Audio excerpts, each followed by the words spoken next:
Which are the moments in your daily life schedule that you recognize you are more than your body and mind?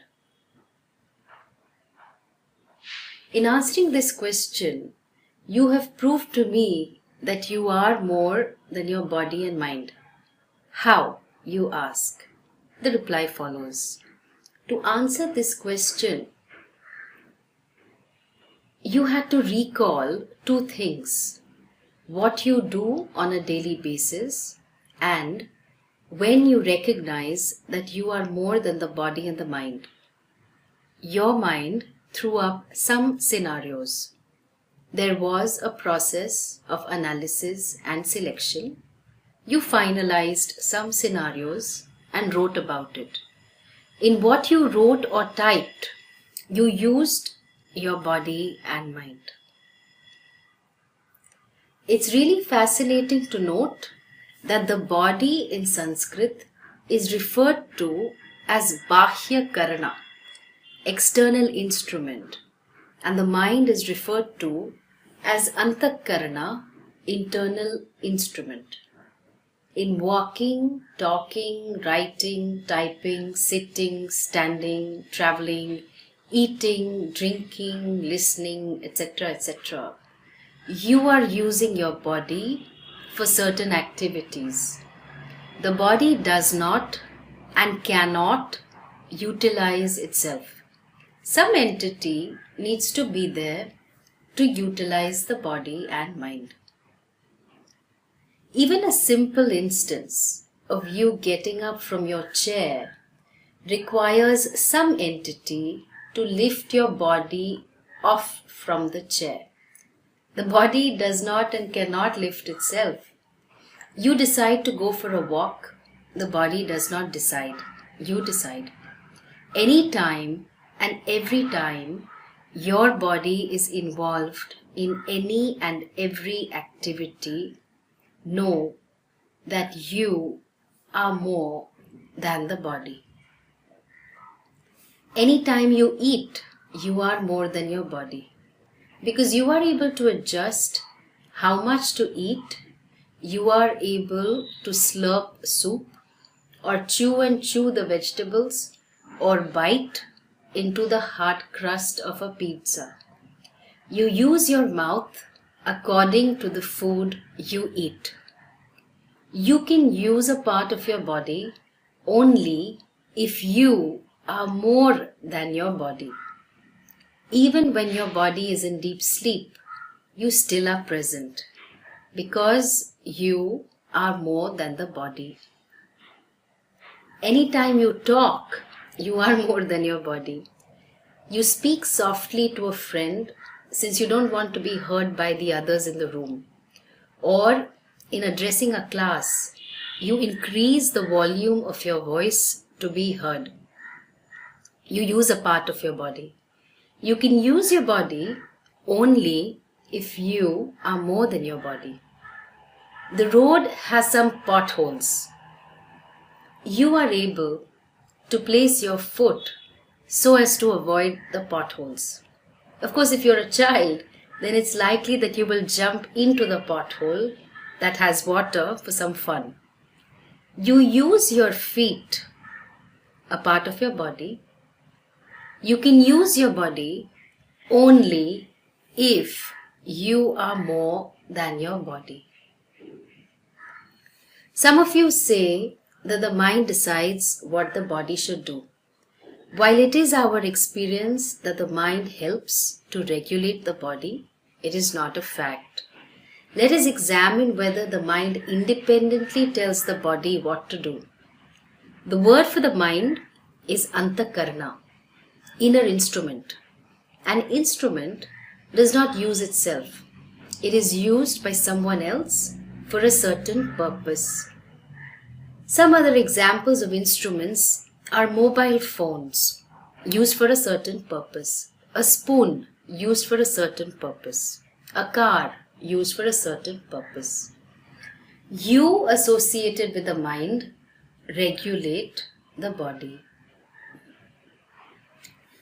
If you're thinking about what to do for the weekend, either independently or in discussion with your family or friends, some possibilities are discussed and you reason, or you change your mind, or you analyze, or you synthesize, or you recall, or you decide. You use the mind according to what needs to be done. I ask you, how do you feel today? You say something. You feel excited, or you feel happy, or you feel lonely, or you feel angry.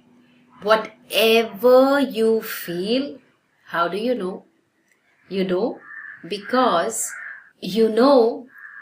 you see what happens in your mind without any external sense organs. Even if you're confused, you know you are confused. If you are able to see what is happening in your mind, you are definitely more than the mind. It's quite simple. A lot of you have said that you recognize yourself to be more than the body-mind when you listen to Vedanta, or when you pray, or when you are observing the beauty of nature, or when you have Sakshi Bhava, meaning being a witness. All wonderful. What is recognized in these moments is recognized because it is true. You are not wishing or hypnotizing yourself to be more than the mind or body. You are more than the mind and body, which you recognize.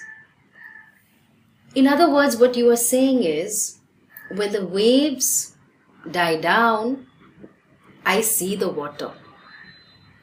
When the mind or body is relatively quiet, I see that I am more than the body and mind. What about when the waves are raging in the sea?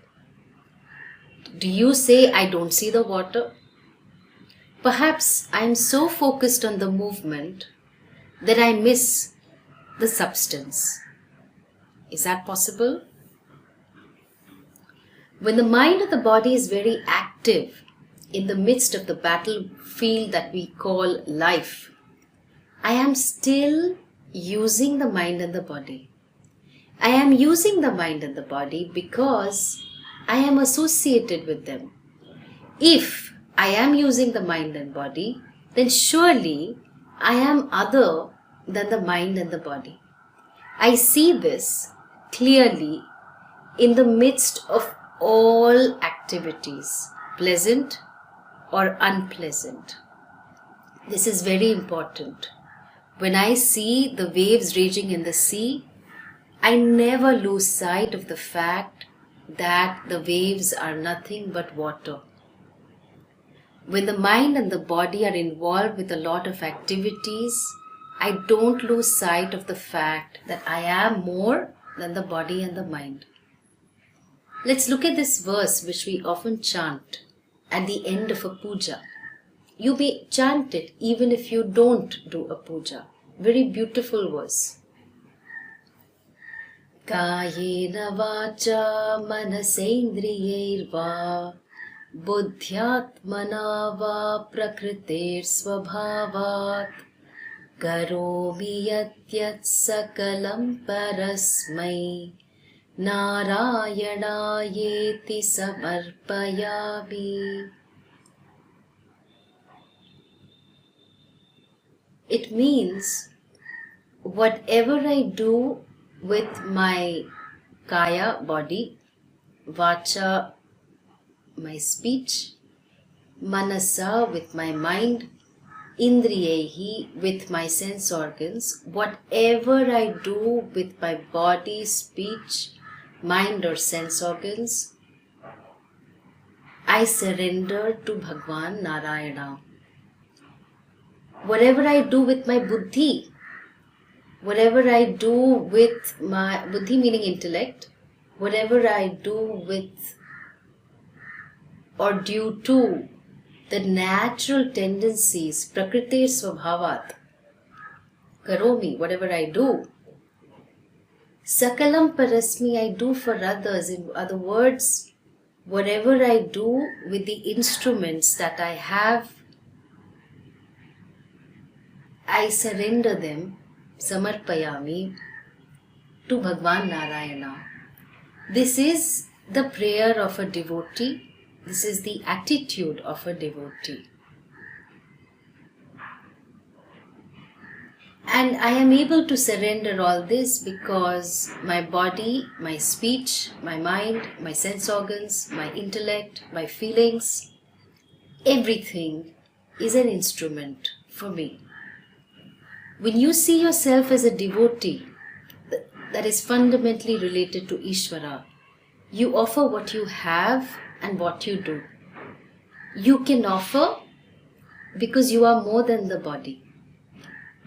You can do because you are more than the body. You can think because you are more than the mind. In surrender, you offer everything done with your mind and body to Ishvara. You can offer because you are more than your mind and body. Om Tat Sat.